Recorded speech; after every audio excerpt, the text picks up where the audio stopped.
Bienvenidos a Pragmath.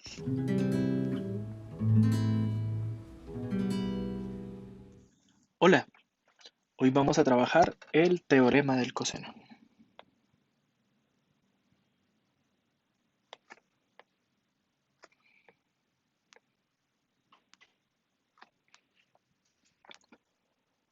Muy bien, vamos a demostrar por qué este teorema se cumple. Vamos a hacer la demostración de este hecho y para ello vamos a ubicarnos en un triángulo cualquiera. Cualquier triángulo va a satisfacer este teorema.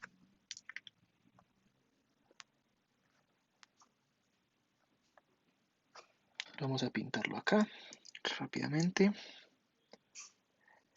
Y de forma análoga a lo que habíamos trabajado para el teorema del seno, cada uno de esos vértices va a tener un nombre. Vamos a correr un poquito más acá, ahora sí.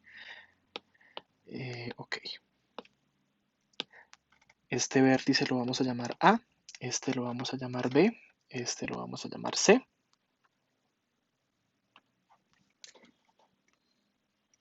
Y al igual que en ese teorema, como lo vimos, los vértices se nombran con letras mayúsculas y los lados opuestos a cada uno de esos vértices o esos ángulos van a recibir el mismo nombre pero con letra minúscula. Entonces este va a ser A minúscula, C minúscula y B minúscula. Vamos a trazar sobre B la altura, sobre ambas B's vamos a trazar la altura, ¿sí? Y esa altura vamos a llamarla D, que es la siguiente letra del abecedario. Bien. Ahora, este señor B corresponde a la longitud que hay de todo este lado que tenemos acá, ¿cierto? Entonces, ves toda esta longitud, toda. Y a este lado pequeñito, que corresponde claramente a un triángulo rectángulo, lo vamos a llamar X. Lo vamos a llamar X. No se dejen engañar, no necesariamente tiene que ser un triángulo equilátero, un triángulo isósceles, ¿de acuerdo? Eso lo vamos a estudiar más adelante. Bueno, entonces acá tenemos que este señor va a medir X y observen que esto es lo que queda si a B, que es todo esto, le quito X. De manera que esta parte, de aquí hasta acá, va a medir exactamente, B menos X. A B le quito X y eso es lo que queda. ¿De acuerdo? Muy bien. Entonces, vamos a realizar unos cálculos rápidamente. Vamos a realizar unos cálculos muy rápidamente. De la trigonometría básica conocemos que el coseno de un ángulo, en particular el coseno de A, corresponde al cateto adyacente sobre la hipotenusa. Que el coseno de A, o en general de cualquier ángulo, corresponde al cateto adyacente sobre la hipotenusa. Pero recordemos que esto se cumple siempre y cuando nosotros estemos trabajando con triángulos rectángulos, ¿de acuerdo? Que no estemos trabajando con triángulos rectángulos. Entonces, cuando yo hago referencia al coseno de A, me estoy, o estoy mejor, dentro de este triángulo rectángulo, que es el que aparece junto a ese ángulo A, que esto claramente mide 90 grados y esto claramente mide 90 grados. Entonces ahí tenemos dos triángulos rectángulos que se generan. El primero de ellos es este y el segundo de ellos es este. ¿Ok? Bien, entonces, ¿quién es el cateto adyacente al ángulo A en este triángulo? Claramente es X. Entonces tenemos que el coseno de A, es X sobre la hipotenusa. Pero ¿quién es la hipotenusa dentro de este triángulo rectángulo? Efectivamente es C. C minúscula, ¿no? Muy bien. Y entonces acá podemos despejar X pasándola a multiplicar. Entonces C veces el coseno de A va a ser igual a X. Primer detalle importante que vamos a tener en cuenta. Es una cuentica, de pronto una cuentica aislada, pero vamos a tenerla muy presente ahorita más tardecito. Bien, listo. Vamos a continuar con nuestra demostración. Ahora, si nosotros nos concentramos en este triángulo rectángulo, recuerden que allí yo puedo aplicar el teorema de Pitágoras. ¿Qué dice el teorema de Pitágoras? Que la suma de los cuadrados de las longitudes de los catetos, es decir, x cuadrado más d cuadrado, será igual al cuadrado de la longitud de su hipotenusa, o sea, c al cuadrado. Es decir, que c al cuadrado va a ser igual a x al cuadrado más d al cuadrado. ¿Correcto? Y si aplico Pitágoras en el triángulo de la derecha, voy a obtener un resultado similar. ¿Cuál? A al cuadrado, que es la hipotenusa, observen, va a ser igual al primer cateto al cuadrado, o sea, d al cuadrado, más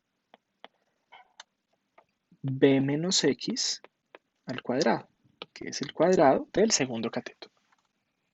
¿Ok? Muy bien. De esta forma, a al cuadrado va a ser igual, perdón, a al cuadrado menos el paréntesis b menos x al cuadrado va a ser igual a d al cuadrado. ¿De acuerdo? Y vamos a empezar a desarrollar esto. ¿Cómo? Resulta que, como ustedes se pueden dar cuenta, esto que tenemos en la derecha es d al cuadrado. Pero d al cuadrado está aquí. D al cuadrado está aquí. Entonces podemos reemplazarlo en ese lugar. Es decir, tenemos que c al cuadrado por la ecuación de la izquierda es igual a x cuadrado más d al cuadrado. ¿Sí? Pero ¿quién es d al cuadrado? A al cuadrado menos b menos x al cuadrado.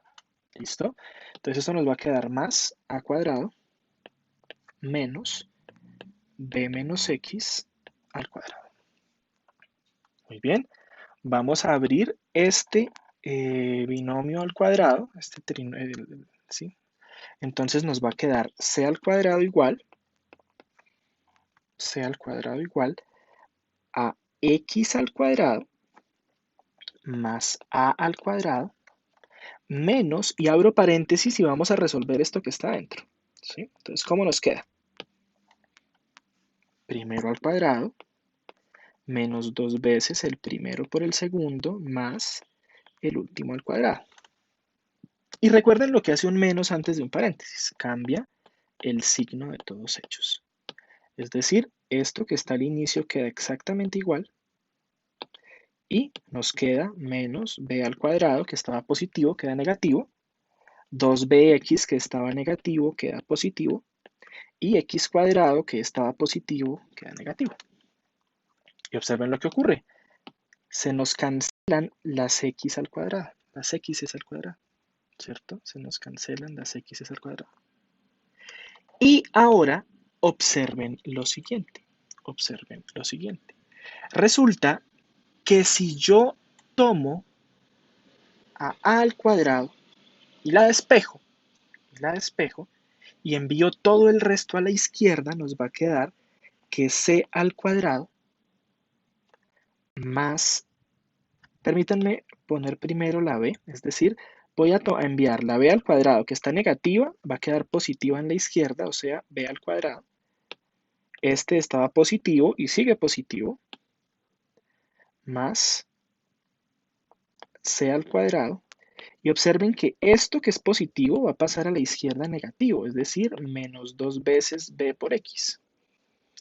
Y eso va a ser exactamente igual a al cuadrado. Es decir, este pasó a restar, este pasó a sumar, este quedó exactamente igual y el a al cuadrado también quedó exactamente igual. Las x al cuadrado ya han desaparecido. Muy bien, es decir, lo que tenemos es que a al cuadrado, que es lo que está en la derecha, es igual a todo esto, ¿cierto? A b al cuadrado más c al cuadrado menos 2 veces b por x. A al cuadrado es igual a b al cuadrado más c al cuadrado menos 2 veces b por x. Ahora, ¿quién es x? ¿Se acuerdan que les había dicho que íbamos a utilizar este hecho? Muy bien, vamos a reemplazarlo acá. Es decir, esto va a ser lo mismo, esto va a ser exactamente lo mismo. A al cuadrado es igual a b al cuadrado más c al cuadrado menos 2 veces b por x. Pero ¿quién es x? C coseno de a. Muy bien. Y este es la primera fórmula que corresponde al teorema del coseno. ¿Sí? Esta es la primera fórmula que corresponde al teorema del coseno. De forma análoga, vamos a poder deducir las otras. De forma análoga vamos a poder deducir las otras. ¿Cómo? ¿Cómo? Entonces, ya sabemos que el teorema del coseno pues viene dado por esta formulita. Teorema del coseno. Ya lo habíamos escrito arriba, pero vamos aquí a condensar. Entonces, la primera fórmula es esta. ¿Sí? Van a haber 3 fórmulas para despejar cada uno de los tres lados del triángulo en cuestión. Entonces, observen lo que ocurre acá. Empiezo con A, termino con A. B, C y B, C. Entonces, ahora hagamos el mismo ejercicio, pero para B, por ejemplo. Entonces, empiezo con B, termino con B. ¿Cierto? Y acá nos van a quedar los otros dos. A cuadrado, C cuadrado, menos 2 veces los otros dos AC. ¿De acuerdo? Entonces, miren, empiezo, termino, y luego quedan los otros dos y los otros dos. ¿Sí?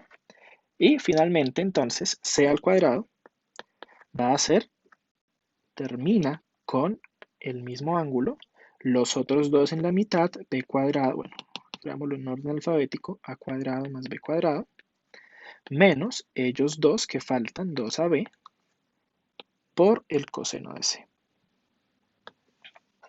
Y listo. Entonces, este es el famosísimo teorema del coseno. Ya hemos verificado y resuelto la demostración. Y de esto era, o esto era mejor sobre lo que yo quería que habláramos, ¿sí?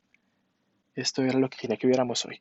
Entonces, bien, cualquier duda que tengan, trataré de responderla oportunamente en los comentarios. Un feliz día para todos. Muchas gracias. Nos vemos en el próximo video.